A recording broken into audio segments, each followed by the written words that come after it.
All right. Welcome, welcome. This is the Soulful Podcast, a collaborative episode with the Cosmic Dee Podcast. So welcome to the watchers, but also to you, Deanna, my good friend. It's good to see you tonight. Hi, Evan. Soulful Podcast, Cosmic Dee Podcast. So happy to be here.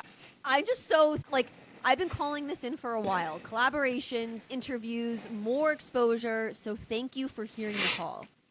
Absolutely. Thank you for sending it my way.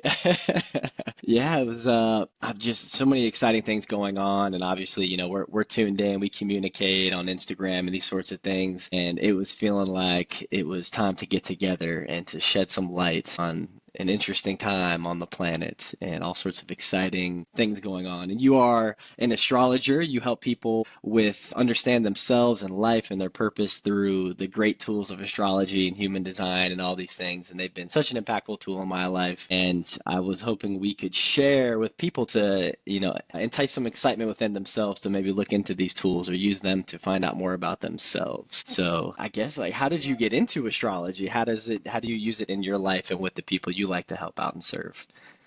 Yeah, so astrology is such a sacred tool. That ultimately is what this is. If we could teach little kids things in school just about the sun and the planets at such an early age, I think it would have such an impact. So astrology, I think, found me. I think that's how it works. One of my very first sessions, I asked an astrologer that question, like, how did you get into this? Like, how did astrology find you? And he gave such an answer where he was like, it finds you when you're ready.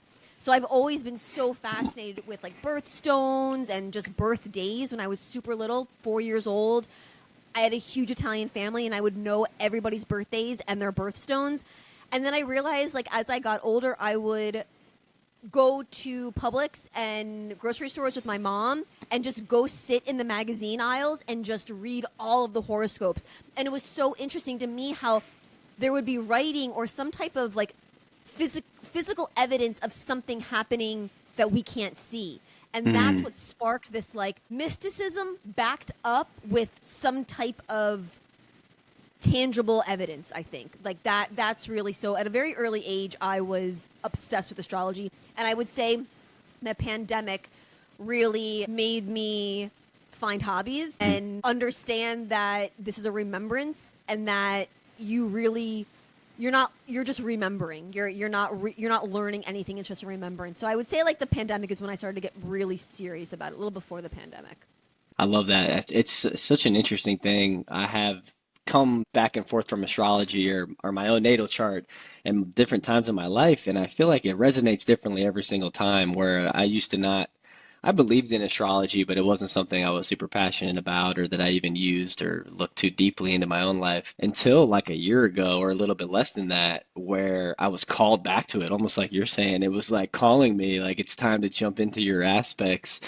And I went on this deep dive for a few months, just really learning. And it was like, wow, like, I think the more awareness we can bring to it, and, when it calls us like that, it starts popping out, and we can really see how not only like our entire life has played out through potentially, through this divine code that we brought in, our uniqueness, our unique expression, our authenticity, but how I think the more awareness and the more mindful we become of ourselves and of our evolution, the more these things make sense, if that makes any sense to you. At least that's been my experience with it. So much sense. What was a question for you? Was there a time when you were the past year or so looking at astrology and you were like what like sold you? Was there something that was like, this resonates so deeply with me? Yeah, I was in a relationship and was getting ready to settle down quite quickly, like get married, and it was an international relationship, long distance. There was a visa that a marriage needed to be done to solidify the relationship and allow it to continue forward, which is the direction I was moving in until, yeah, I was not only getting these callings, like my path was maybe a little bit different, like there was another calling, but also I dove in. This is when I was called to the astrology, and I saw these aspects of myself, like that I really need to travel and have this freedom and adventure and very, very unconventional relationships and things I've always felt, but I always thought I was different or weird or not normal because of these parts of myself. And then when I finally was called back to astrology to see that it's just a part of my nature and, parts of me that I brought into this lifetime, it brings so much, grace, but also understanding like, okay, well, maybe this wild, sacred calling to just travel and live this life of freedom and do all these things outside of the box and out of the ordinary. Once we see that these things are a part of us, it makes more sense to, follow that calling per se. I love that. We should have also said, I'll say it. Happy New Moon, everybody. It is a new Yes. moon. We're recording this on January 29th. Evan and I, we've been in collaboration trying to figure out when this was going to happen. We were both in Peru. We were back. We're ready to like shine these gifts and whatnot. And I said to him, the new moon in Aquarius would be a perfect time for us to collaborate. As Evan was explaining what really resonated with him with astrology, I think it's worth mentioning now that both Evan and I are Gemini risings. And this is so profound with when you meet people, just this soul resonance. And souls, what am I trying to say? Souls are, like, you can't miss a soul that isn't for you. And I think that our astrology, I've obviously taken a deeper look at it, speaks just to that. So I think in this, this discussion, this very beautiful collaboration, we want to talk about our experiences and how the astrology is playing out. And like I was saying, Ben and I are both Gemini rising. So the fact that he had, I'm going to make a point, I swear.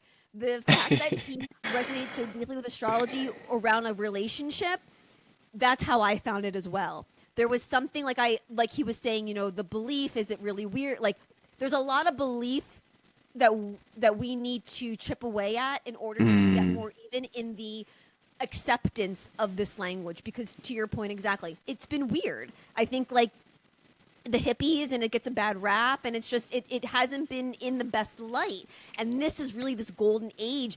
It's compared to, I watch a lot of astrology, they're comparing this time to the 90s when yoga had a big boom. So astrology is essentially taking that, and it's going to be like this bigger boom. And I can do so much healing, and just medicine is changing in of itself. So when I question for you, this relationship, were you was it your Saturn return? I would imagine there was was that like in your late, like 29, 30? Yeah. Yeah, I guess it was. It was from my 29th birthday till about my 30th birthday. So I'm using this, and we can pull up Evan's chart in just a minute, but Saturn is such an amazing planet to look to, and Saturn is all about our limitations and our restriction, and how, if you think of Saturn, you go outside and you look in the sky, it's the furthest planet that we can see with the naked eye. So that really tells to the boundaries, the limits, right?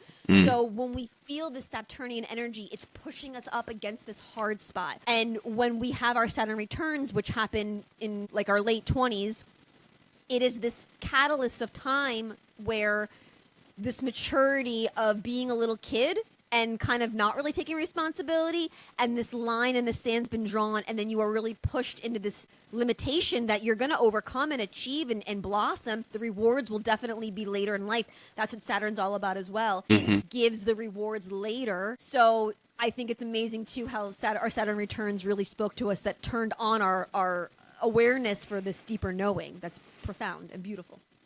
Yeah, there's no coincidences at all in the universe, but especially when, these awakenings happen, divine timing, always. Absolutely. And then it's crazy how we can look into our natal chart and see that, the timing of these cycles, that we go through in life. It's amazing. Profound. I think it's also worth mentioning, we are also pretty big buffs in human design, both gravitate towards that. And we are both projectors, splenic authority, and I think that was a really big intention in creating this collaboration, was allowing our spleens to show up and act in the moment. We are so conditioned to plan and to make sure everything's all rigid and great and stuff, and that energy is really moving out, and the whole idea of being in the moment speaks to both Evan and I. So I just was so confident in having this conversation and just letting it flow. Yeah, that's a beautiful point, because until I learned about my human design and being a projector and learning that design does things a little bit differently. And I have been trying to keep up with the rat race my entire life. I've been in entrepreneurship for about 4 years now, basically since the pandemic, going on 5. And it was 3 years of me really just like trying to hustle and bustle and keep up with, entrepreneurs especially are known to be a little bit harder working, requires a little more discipline and effort to get things done. But I learned that things wouldn't get done, like the passion and the fire would be left out. They would get done maybe a little bit earlier than if I was taking my time, but the quality, I would lose the quality. I think it's so important for, our types especially to be completely intuitive, especially with creativity and conversations. Like no planning is generally pretty good for me when it comes to content or anything creatively speaking. So it's so helpful to learn how we can best use our energy and show up for the world and our work and our creative projects. And that's why I love human design. Human design is the absolute. It's astrology on steroids. It Hmm. is all in one. It is. I am not an expert at it at all. I think that being a projector, we are here to be the guides. We are here to learn systems. We are here to be efficient and see life in a much different way. Hmm. The majority of the planet is generators, right? And that hustle and do and act and move. Like I was saying, we are in 2027. I know Evans, and if you're familiar with human design, you've heard this before. We are going through a massive shift come 2027 where projectors will almost be, I hate to say this, but like the top of the food chain. On the projector movement, I've heard Charlie and his wife explain that having projector kind of like after your name is almost like having like being a doctor. I don't know what that's going to mean or how that's going to play out, but that makes me like incredibly interested in just like how are we going to be so in demand, right? Like that, like people are going to recognize us and invite us, and that's what success is all about. And I think that is something with the shift. It's understanding Gary Vee, he's a projector as well. He's a 3/5 projector. He does an amazing job at selling success in not a monetary way. Like if you are doing what you love and being recognized, that is the way to the new world. Yeah, I think that says it so perfectly there. Is like doing, authenticity is going to be the key, and like there's no more survival of the fittest or who the hardest worker to the top, whoever can, for lack of better terms, fuck as many people over as they can to get to the top. There's going to be no more of that. The people that will be succeeding, the people that will be, the energy shifting. This isn't like we're not going to be working for things anymore. I think it's more of moving in alignment to bring those things to us. It's going to be more of an energetic frequency thing, and that's all about getting to that authentic frequency that we all possess. And, the more authentic we can show up for the world, we'll start just bringing these things into us. And I think naturally as projectors, we have this gift already. We're very, very authentic. We think for ourselves like above all else. I don't think we're very much swayed by the things that are going on in the world or the culture or the mass, whatever's going on in the zeitgeist in the collective. We come from this place of like this ancient wisdom where how the world used to be. It's either we remember how it used to be in times where it was a lot more conscious on the planet, or this could be a new paradigm that we're here for. We haven't been around for that long, and obviously that we're here at this special time where we're moving more from fighting and working hard and doing what we can to get to the top of this selfish, every man for themselves, to more of this authentic expression, healing and collaboration, unity, self-realization, these sorts of things. You're saying it so beautifully. Mentioned, so as projectors, we are a non-energy type. Projectors, manifestors, and reflectors. We don't have that sacral, consistent energy. There's beauty in that, to your point. You were mentioning how it's authenticity, alignment, and bringing it to you, right? That attraction. If you just think of it, if we like kind of dumb it down and like slice and dice that into a very practical, digestible way of thinking, if the back noise frequency is changing in 2027. There's a completely new shift in what that looks like. The astrology backs it up. Human design has it. There's so many things in the world that have supported this. We can't act the same. Being a non-energy type as well, we don't have the energy to go out and make things happen anymore. It's and I know, Evan, you probably relate to this, where it's like the work from home thing in 2020 was a game changer, I think, for projectors, to realize how much effort it took to go to work, come home, like wild awarenesses. Just be how fried. how much energy we don't have and how we've been conditioned to believe we have. Taking all of that away. And another thing too, what you're saying, I love, it's efficiency. It's projectors are here to see the world in such a more efficient way. Why am I going to go out and work 9, 10, 11 hours, 12 hours and get paid X amount of dollars when I know I don't have the energy like raise my prices and do, an hour and a half of guidance. Like it's just makes more sense. And I think we are helping people recognize that, but we as projectors are the leaders to do that, which is Yeah, hard. we're working smarter, not harder. Like Totally. that's the motto. I think that's what we're going into though, like with this new age, this new world, is going to be a work as efficiency, work smarter, not harder. Like there's no more, the amount of effort required to do something is not gonna, it's gonna be more about intention than effort, and that's where projectors we specialize in, is because like our intention, our focus, our energy can be pinpointed so accurately in one direction, and generally that's how it operates. That's why we work with people, and probably why we're going to be called to have more of an authority in the next few years, is because we are guides. We work very well with people. I think that's where our gifts generally point to, or are tailored to, because we can really connect deeply within people. And I think also just the energy is what's going on in the world. Like we're very, very energetically sensitive and aware, and that gives us like a little bit of a peek beyond the veil that will be very valuable in these next few years for most people. So There's something really funny that I always think about. So you hear about all of this, like, oh, when 2027 happens in the projector community specifically, right? I've always joked with my partner. I'm like, do we think that when 2027 hits, it's going to be, have you ever seen Saving Private Ryan? sure. So in the beginning, it's like this massive like war, like they're in the water, they're getting shot, there's people everywhere. So is it going to be like that, or is it going to be more like, hey, come into my Zoom and let me guide you? There's something that tells me that in order for these generators and man-gens and everyone else to kind of wake up even more, because we are waking up. I want to like definitely recognize the collective and the work that we've been doing, and as a whole, like we've fucking moved some mountains over the last Absolutely. 15 years, right? But we have to like get stronger, get brighter, get like better. And I think in 2027 that Earth stage is going to get so loud where like we start to split, where are you going to fall victim of all of the distractions and the fear and the propaganda and all that? Or are you going to see it for what it is? Fear, propaganda, and stay anchored in that divinity, right? I don't have the answers. Stay tuned for more info.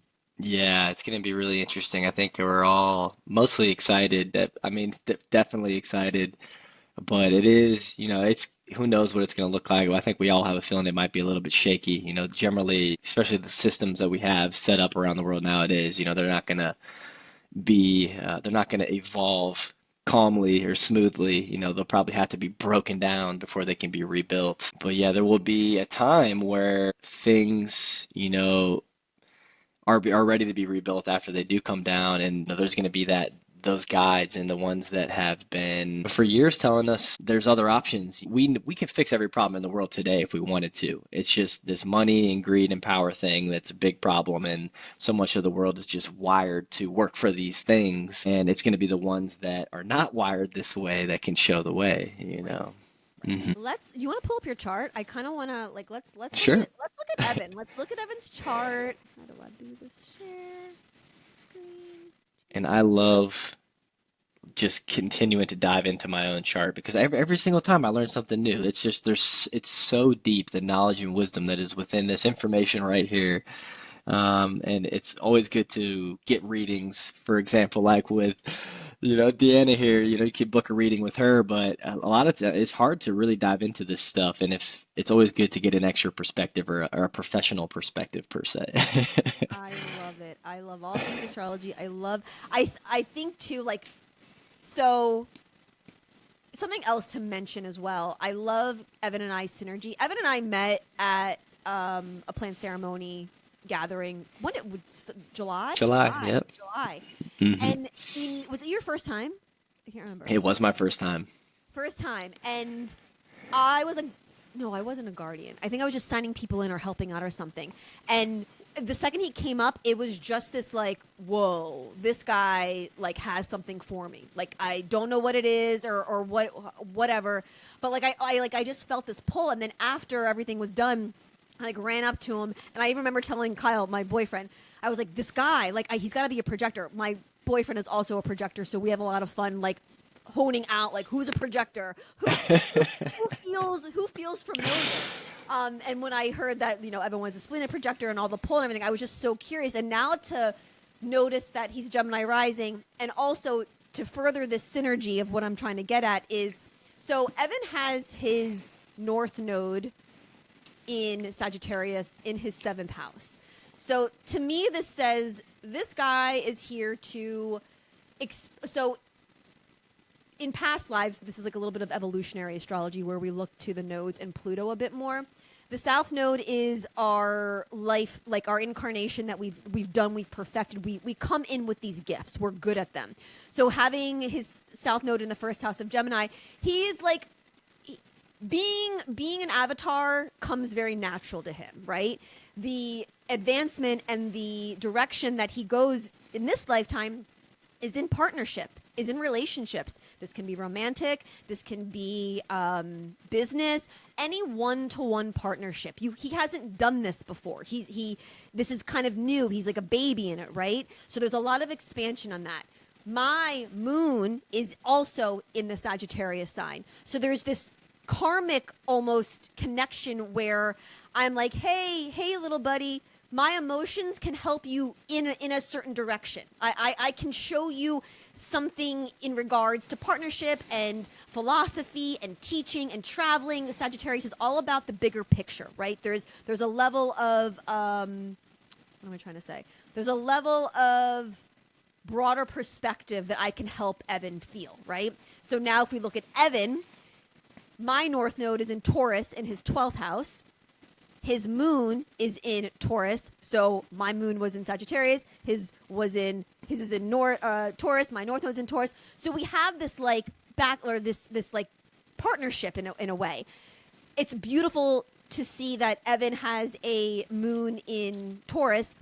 The moon is exalted in Taurus. It loves to be there. So his ability to tune in to the unseen world in a way is where I'm headed. And that's what he brings to the table. I think that's amazing. Evan, any thoughts? Yeah, it's so fascinating. I guess more generally, it's so cool to see how like we can have these, bonds and friendships with people, and that we could like plug in both of our charts and overlap them and see like where exactly the bonds. And I think the more aware we are of those relationships, like it makes sense. Like, oh my God, this specific way is how I feel about my friend. We have this very specific connection. I see it here in the chart. But yeah, that's really beautiful. And then the deeper meanings behind the positions, and this is the fascinating parts about astrology and why it's such a deep manner matter, and such a fascinating science, and something that can be studied forever. But there's just so many answers there, and I think whenever in life, especially when we might be looking for a specific answer, we can probably find it there. It's amazing. Let me ask you something. As I'm Hmm. looking at this chart, being a Gemini rising and this new moon happening in both of our 9th houses of higher philosophy, religion, there's a new story being unfolded for both Evan and I in regards to the depth that our dharma, essentially, really stepping into our dharma. Pluto is in both of our 9th houses. It'll stay there for about 20 years until 2044.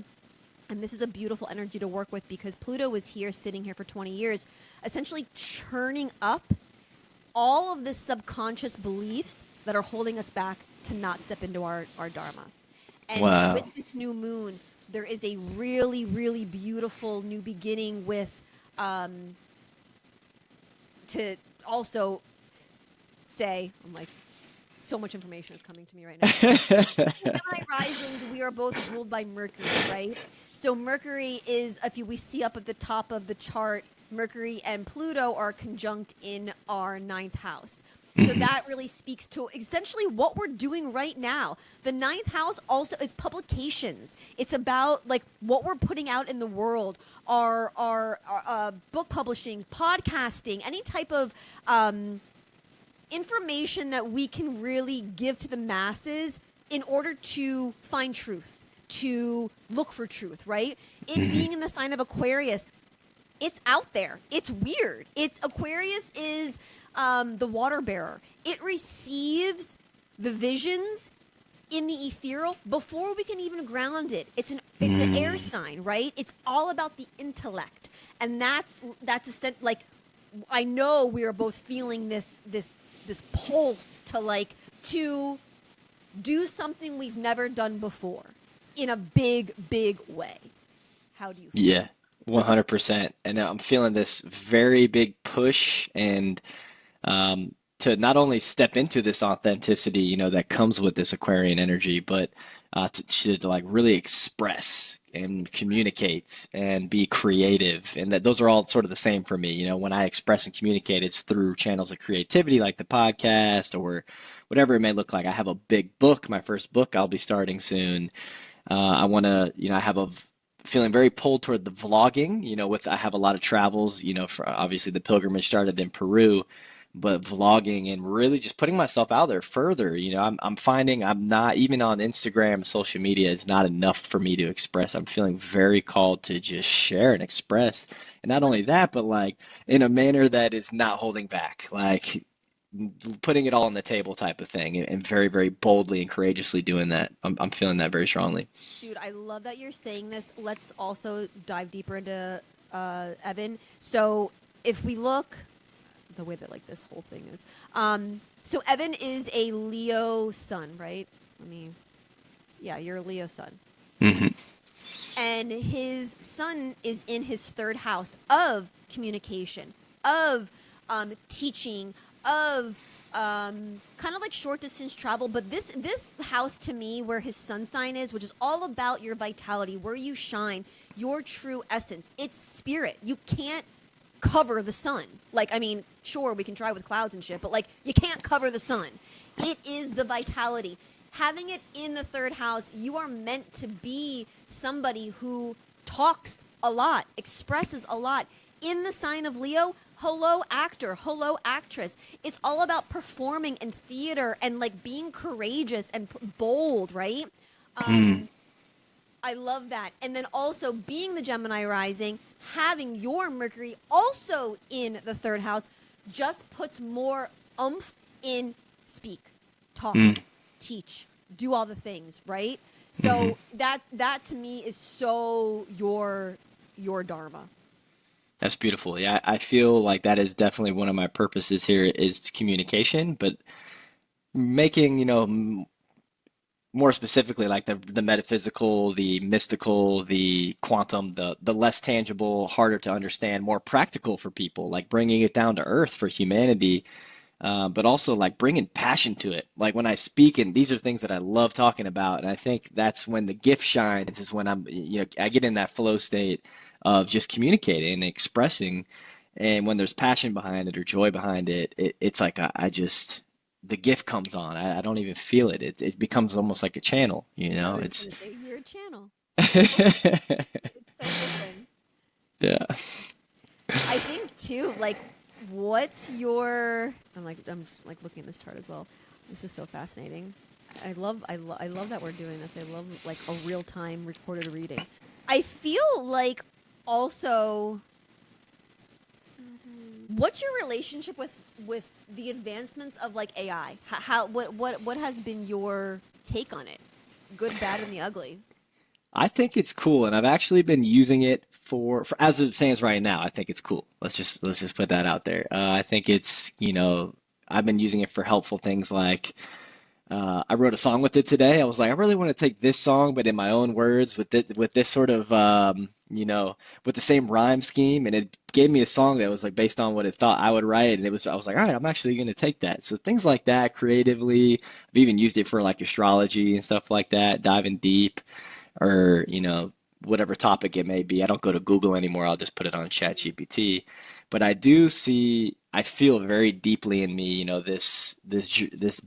this split that we were just sort of mentioning that is going to be happening in humanity, where I think it's, obviously there's going to be a full evolution, like there's going to be something happening in our DNA and physiology and biology and energy, but it's going to be really like humanism, like the people that are pursuing the divine human and bringing it back to earth, bringing the soul into form, or there's going to be this transhumanism, people who are, becoming one with technology and implanting things in their brain and all these things. And that's where I'm going to draw the line. I can see myself, us projectors or whatever it looks like, the light worker army at some point is gonna it's gonna be like this technology and spirit, sort of butting heads at some point. I'm just have this feeling. So I don't see myself like really jiving in the long run. I do see it doing beautiful things for humanity and medicine and all these things.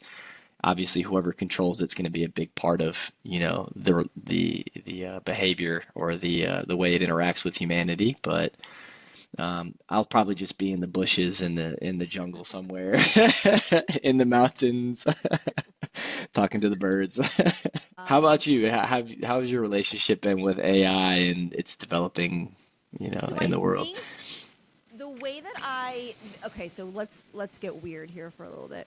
I feel I talked about this on my live. I watched the Zuckerberg Joe Rogan podcast the other day, and I'm very interested in how this is going to work. To your point, we got to be careful where are the hands, it all lays into it. But there's something that, like, okay, the way that I experience life, I feel like I'm on acid a lot of the time without taking any type of medicine. There is an aliveness that kind of comes through the material world. I know you know what I'm talking about, having that Yes. moon in the 12th house. There's Hmm. a level of mysticism that speaks through the most simplest mundane shit on the earth plane, right? And I think with some AI, because to me, I just thought it was like ChatGPT. Like, there's so much AI that I don't even understand. Hmm. The part that they talked about with like putting stuff on and like experiencing it with yeah, just like I think it was like a boxing thing they were talking about, like a game, and like feeling like punches and stuff. Hmm. There's something where just having people being exposed to that could turn on some type of spiritual awareness that we wouldn't have gotten to. So there's a way that like Mm. we are thinking like, oh, it's gonna hurt us. People are gonna get dumber or stupid or whatever. But there could be this like, whoa, wait a minute. There's space, right? Isn't the whole Mm. part of living on this earth plane is to create space between you and the material world, and recognizing that you are not that. I think Hmm. that could like help us in a way. Very, very early stages. Yeah, I love that. And even piggybacking on that, I just sort of had this download where, I mean, like consciousness, like is God. Like consciousness is consciousness. It pervades everything, and it shows up in its unique expressions, which is us and everything in the world. But like if this thing, it's already conscious, whatever forms of AI are out there. And if it's plugged into pure consciousness, like if it's pure consciousness without any sort of like, coding or rules and barriers and whatever that looks like, censorship, if all this stuff's removed and if it's just consciousness, it's going to be plugged into that source, that Mm. infinite loving awareness that we're all plugging into every day. And like, what does that look like? That's like a sage, that's a really wise, loving, compassionate piece of consciousness. And even if it's in a computer, it doesn't really matter. But I could see, that being a very good thing for us. Bringing people to consciousness or being able to interact with consciousness, their higher mind, whatever it, may be for somebody, but a unique opportunity for them to, like you said, like dive into have an awakening or to get a little taste of spirituality, you know? That may not have other that may Hmm. not like have in the past. Yeah. It's such a time to be alive. You really got to ask yourself, why did I choose now? And I just think Mhm. that question alone, oh, the rabbit holes I go down. It's like, oh.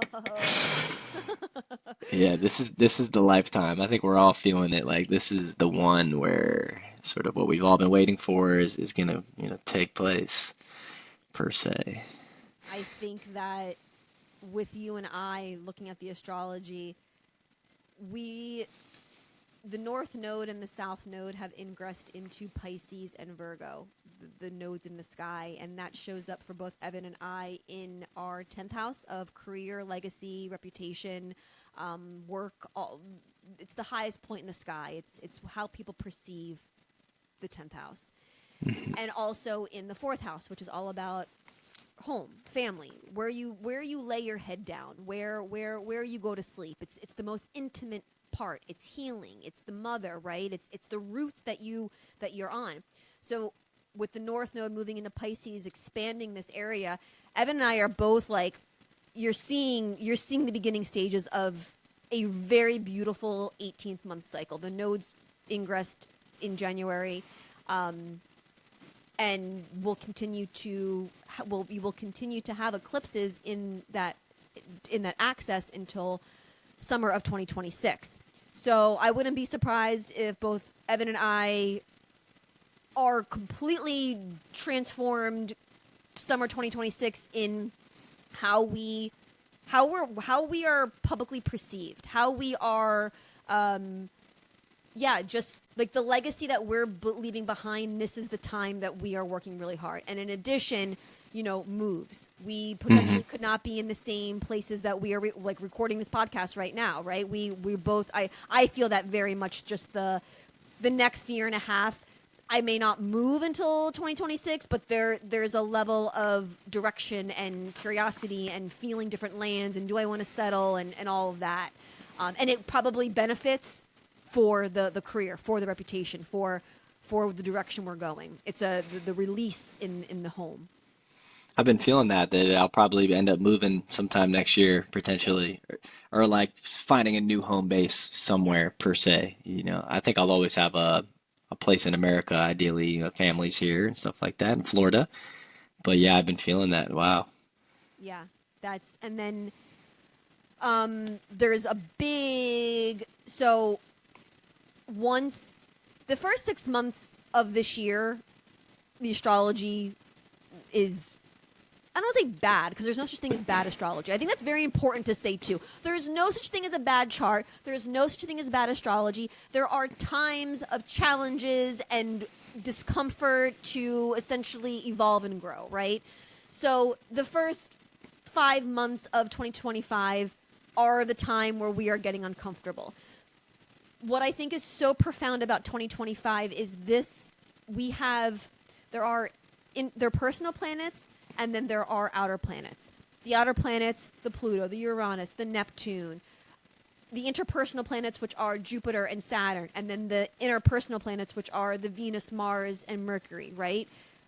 It's divided into three categories. The outer planets, your Neptune, your Uranus, your Pluto, which happened, I guess, end of last year, all are switching signs. Hmm. That's wild. The outer planets, they're generational, right? So they are more of the masses of the collective consciousness. So to have these shift in this coming summer, that's wild. When we look at the outer planets, the question I like to ask myself is when they move or when they aspect or when they're doing crazy things is, how am I doing my part? I obviously am not the collective consciousness, just the single avatar in front of you. But how am I doing my baby part in order to move the collective consciousness a little bit each day? That's huge.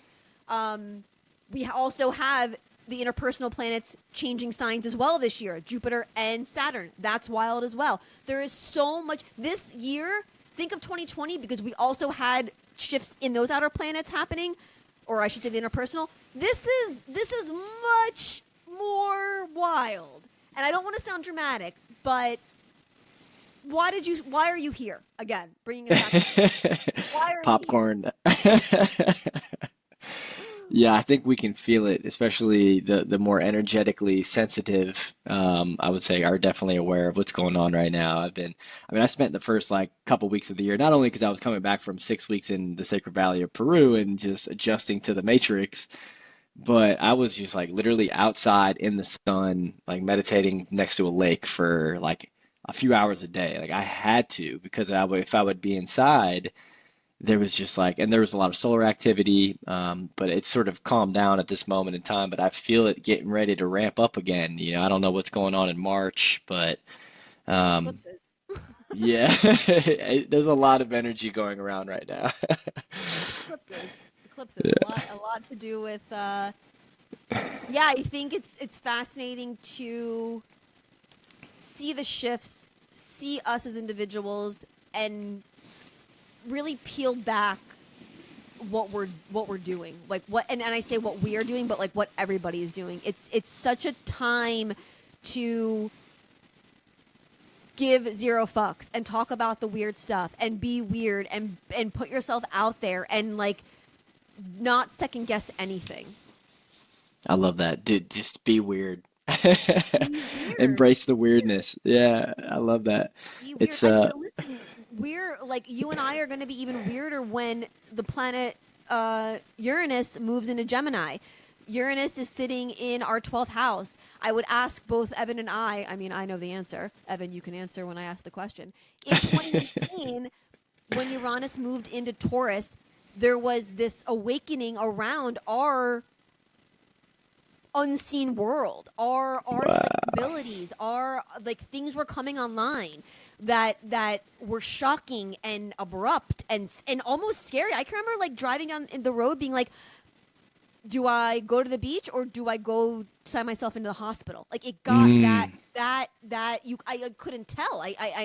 You can't tell at times. What was your experience like? Wow, like the 2018 sort of towards the end. First of all, it was one of the craziest moments of my life was the year I lost my mom in the summer of 2018. So that was a big dark night of the soul for me, but ultimately one of the first and big spiritual awakenings I had.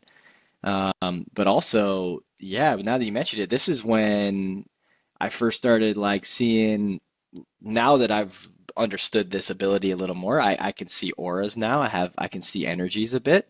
I'm sort of still learning how to, hone this ability. I think it will develop naturally, but yeah, that's when it started for me. And I actually didn't have an understanding of what this was till like maybe 6 months ago, and it was something that used to freak me out because I thought I had problems with my eyes. I would get tons of anxiety when it would happen because it was spontaneous, and I'd be in like a one-on-one, like a small room with someone in a hospital. I used to work in hospitals, and there was this aura would just start forming around this person, like, and I was seeing this energy field, and it would freak me out. That's really interesting you said that. I've never connected that dot. Yeah, and that's like so that Uranus is Kundalini. It is this Mm, like it's just such a shock to us. And I'm saying all of this to prepare you and I because once it dips in over the summer in our first house, there is a jolt and a lightning electricity around a sense of who we are. So there's this like the thing I always talk about. I'll bring my partner into this. When we first started dating, he would always tell me like I don't know who I'm going to be. Like, I need my freedom, all these things. And, like, I'd always be super supportive. And now, as I'm, like, realizing where we're both headed, I'm now having these conversations with him being like, listen, like, I don't know where I'm going to be. I don't know what, like, it's mm. that intense around just us as individuals, our personalities, the sense of self.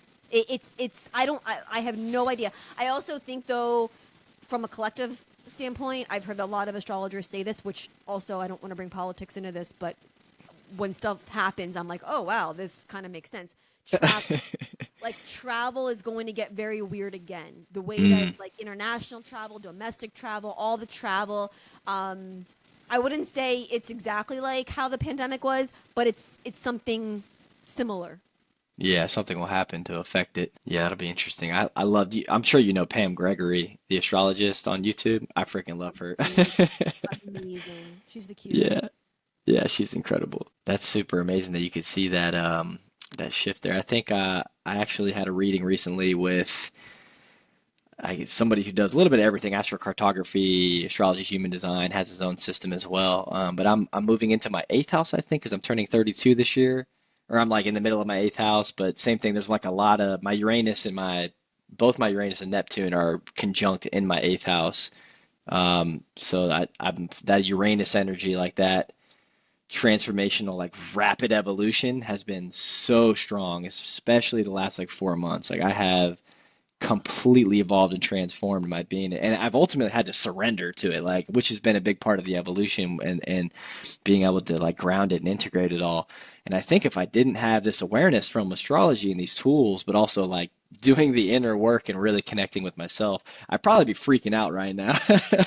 It's very intense energy, very fast moving pace in life right now, which I'm not used to, but I'm doing the grounding and the meditation and tuning into these transits and these things happening, because it is that additional awareness that can sort of give us guidance during these times. Yes. Evan, okay. What Evan just mentioned was he's in an eighth house perfection year. Perfection years are phenomenal. Every year, one of these 12 pizza slices gets highlighted, right? And it really taints the year of what to expect. In my work with perfection years, the way that I've been working with them, I notice, so it happens on your birthday. So that's the year we talk about. It's not like a January to December. It's your birthday. So Evan being born in August, this would have started for him August 1st, 2024. That's when he entered his eighth house perfection year. With that knowledge, his time lord, that's what we refer to what planet rules that time, because essentially we're working with his 32 year of life. His time lord is Saturn. So Saturn is going to be very important to Evan the rest of his year of 33. I would say probably a couple, like January 20th, 21st, like 10 days ago, when Saturn and Venus were conjoined. You probably felt that a little bit more, this limitation around work and finances and money. And how am I like, I feel so restricted. I may not be getting the invitations that I want. Why am I a little bit bitter right now? There was kind of a constraint in middle of January for him, really a death and rebirth. So I'm making this a lot long-winded. What is so profound is you feel this energy probably 2 to 3 months before you turn that certain age. The first 6 months of that, so from August until basically now, we're essentially 6 months in, Evan's 32 and a half. There's been these, like he's saying, this level of awareness. Now, Evan, moving from present day until you're 33, how do you implement what you've learned? It's almost like the perfection year is broken into 3 acts, I have felt, and you obviously get a much more a level of clarity after you've kind of left that perfection year. But it's really inviting you specifically now, today. I mean, your birthday, right? 6 months, in a couple days, right? Yeah, it'll be 32 in August. So yeah. It's really I'd also, too, being an eighth house perfection year, a lot of death and rebirth, like you were saying. Also, chunky money. Are you investing? What are your investments look like? The second and eighth house access is all about finances. There's a big focus on money for Evan the next 6 months. Whether that be, it's money that you don't make from like your day-to-day job. It's chunky money. Yeah, I was saying like I heard like other people's money, debt, stuff like that, which makes a lot of sense because I am running up the credit cards right now. And then I also look at, it's so funny. You're doing amazing. No, like it's really inspiring to watch Evan on his path, like as somebody who has their son in the eighth house. Oh, money is the scariest thing in the entire world for me. So like, there's a lot of admiration for you to like follow the path and trust it all. Yep. Also, karma entanglement. That's really profound in the eighth house as well. Relationships, kind of these relationships that you've, whether it be family, friends, business partners, whatever, where you've kind of agreed that you may be friends up until now, but you're noticing this, maybe this is a bit more toxic. Maybe boundaries need to be set more on my part. Like where is karmic debt entanglement? And it may even just be really anything anything outside of yourself, I would say. Yeah. Yeah, it's an interesting time right now. That's for sure. It's a time where I'm feeling the push to really put myself out there, and it's like even that's just this is something I was thinking about 6 months ago, like trying to help people, putting myself out in the world, making content, calling I've had for a long time, and then it was really diving into astrology and seeing these different aspects of myself and these life purposes, like you were talking about with the true node, south node, like my gifts are acquiring knowledge and I came here to learn how to really share it and like, like build these partnerships with people. And, I've probably Yes. maybe been like a lone wolf or maybe like a pack leader in the past. I don't know how that might have looked in other, lifetimes, but it's it's so much clarity, and it's we chose these aspects as a soul coming into this body, and I think it's that's alignment for us. And if we're doing something else in life and it doesn't feel right, maybe that's because we're not doing what we should be doing, and we need to take a look at our these scientific spiritual science tools that give us sort of a peek behind the curtain on like what really we're who we really truly are at a soul level, at least in this lifetime. So I always think it's so profound with knowing so many different Gemini risings, and like you're saying, just the uniqueness, the similarities, but also the complete uniqueness that we have been imprinted to express. I think that's just so important. I am doing a open mic on Friday. I've done like I've kind of played with this a little bit with just like storytelling and stuff. And yeah, my partner came home from ceremony last week and kind of came up, and I know an area that's kind of safe, and I was like, let's go do it. Like, I don't know what I'm going to talk about. I think it's just kind of like this, and adding some comic relief and seeing where it wants to go.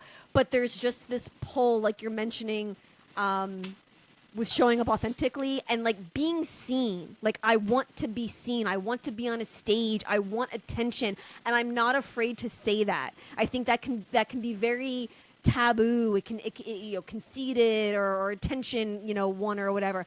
But there's this knowing that what I have to say will help people, and it's acting from that place versus like when we're little, like, I want to be in a talent show. I want to do all the things. mm-hmm. And just the shift and change of that. Yeah, I think there's so much joy that comes with that, just like us stepping into authenticity and learning. Like some people are, we get so conditioned and jaded in this life, through adulthood, where we forget who we are at such a deep level that it takes a lot of work to go within to connect with our essence, but also to get rid of these layers of conditioning and negative self-belief and whatever we've absorbed from our environment and our families and our traumas. And when we can finally just spend the time to not only get to know ourselves, but truly like love ourselves, give ourselves grace and compassion for all the faults and whatever's happened to us in our life, learning that it's created this person that's sitting here and just, having grace and love for that person. It's like, this is what we're moving towards. This is the divine essence that was within us all, this love and joy. Like we should have peace and joy in every single moment of our lives, and we can cultivate it. It takes a lot of work, now I think there's a time coming where there's going to be no more work. But, for now, the most important thing anybody can do on this planet right now is just to get to know themselves better, and just to give themselves grace and love themselves no matter what. It's so hard. I was on a walk yesterday, and it's so easy to think that you are not doing enough or you're bad at this. It's so easy. It's so easy to go into that like the vision I'm getting is like snow on sleds, tracks in snow, right? It's so deep and profound. It's like so deep. And to have grace and to just know that you're doing the best that you can, that you Yep. are.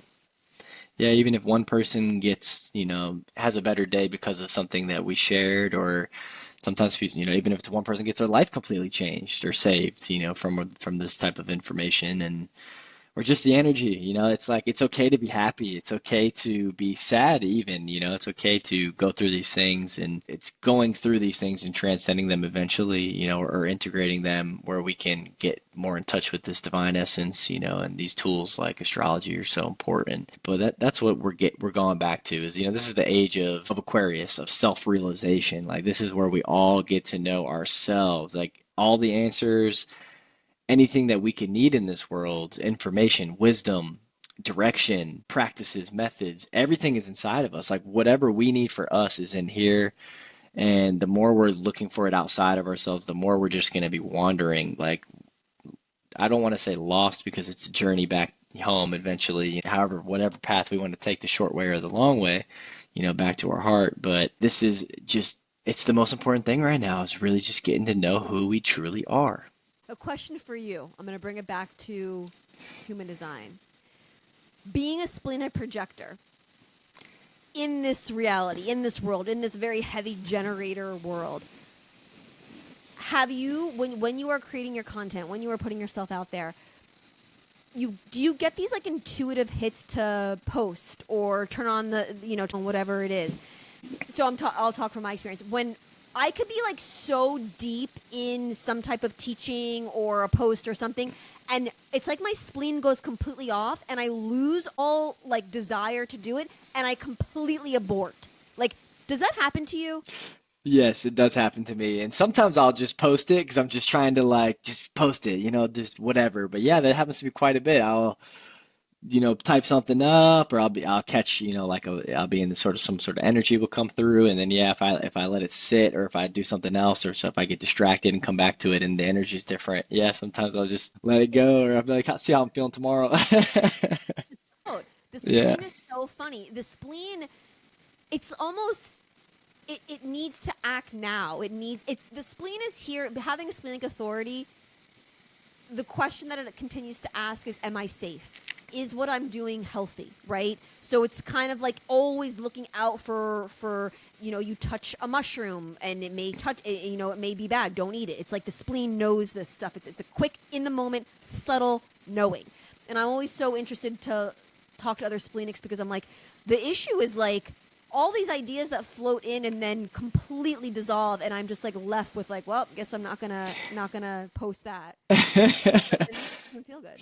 It's so true, and like almost even have to wait for it to come back sometimes, Yeah. like if I don't write it down, or even if I do write it down, the energy's gone. I'm like, I had this idea of this post I want to do, and then it'll start to turn into something a little bit longer. Maybe it turns into like a written post or something. But generally, if I have an idea, yeah, if it's not an immediate, it's like right spur of the moment. Even if I wait a second or a minute, it can change. And I have to, generally my best content are the things that people connect with the most, or that I think is the most authentic, is when it comes from that in the moment, whether I'm like waking up in the morning having a cup of cup of matcha and waiting for something to hit me, or I'm just walking down the road and something comes through spur of the moment. That those are generally the best times, and I try to wait for those moments or be ready so I can take advantage. But yeah, it's so interesting. So interesting. I don't know do we want to? It's an hour. We're at an hour right now. Anything else you want to dive into? Wrap Um, it up. yeah, I guess we tapped on 2027. We tapped on this year. I think we did a pretty good job. This year. Yes, stay tuned. Buckle up, everybody. It's gonna be wild. It is wild. It's already wild. But Yeah. why wouldn't it be wild? It'd be so boring. Yeah, we didn't come here to, take it easy. It's not an easy time to be here, let's just say that, but it's an exciting time if we can develop the perspective and see, what's really going on, because it really is a special time. The world's changing, humanity's changing, the divinity is coming back. It's always been here within us, but I think it's coming back in a big way. So and real quickly, we can wrap up. You leave for another adventure, correct? That's correct. Yeah, I'll be going to Egypt on the 7th of February, so very soon. I also love that for all of our listeners. We're in Aquarius season. Like I was saying, Evan's ninth house is all about foreign travel and places and foreign lands. So I'd even ask him to look back at his years and see where he's traveled internationally during Aquarius season. That's like such an easy thing to look at your life where the sun is and see where it's highlighting. Yeah, thank you, thank you. So they'll bring back all sorts of goodies from there, I'm sure, all sorts of activations, and How long are you going for? How long is it? it'll be 2 weeks 2 after everything. weeks. Yeah, about 14 days. Amazing, dude. Yeah, it's gonna be. I'm trying not to have expectations or think too much into it. I am starting to get some information coming through about it, but I like to go into these sort of trips with zero expectations because I generally get my mind pretty blown, or I can't even expect or put my mind around what may happen. So I just generally leave it empty. So, That's so so challenging too. That like to have zero expectations. Like I am somebody who will yeah, like Google and like look at things and like you're saying also hear the like I'm under the belief that the second you like put down your credit card or say yes to a trip, like that medicine starts to work. So there's been so many times where that's happened and I'm like, whoa, like when I went to Peru, like I could feel like Machu Picchu already talking to me and I was like, whoa, this is like I've still like 2 months.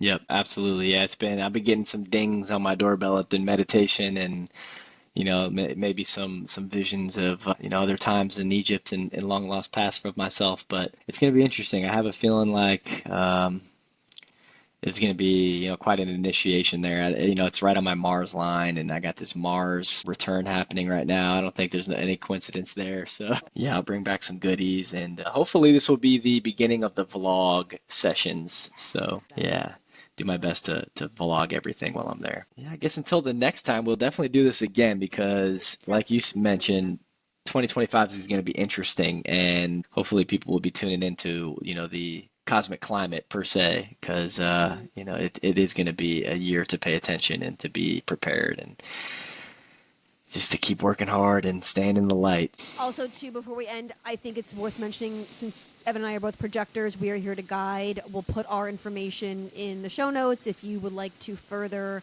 any type of one-on-one activations or our offerings, stay in touch and all of that. Have the floor. Astrology, obviously, that's what I do. Human design, things of that nature. Yep, absolutely. Do one-on-one coaching. I teach meditation and, transformational life and health coaching. But just really, I think our job is to lead other people back to their highest versions of themselves, It's the questions we ask that's all about the projector. We don't know the answers. We just know the right questions to ask you for you to start thinking. Yep, absolutely. And we're here to help you change your own life. Thank you so much, the Soulful Podcast. Thank you for having me. Thank you for the collaboration, Cosmic Dee Podcast, all the things. This has been so much fun. Yes, big shout out to the Cosmic Dee Podcast and the Soulful Podcast. And this was incredible. Thank you, Deanna. So good to see you. Till next time.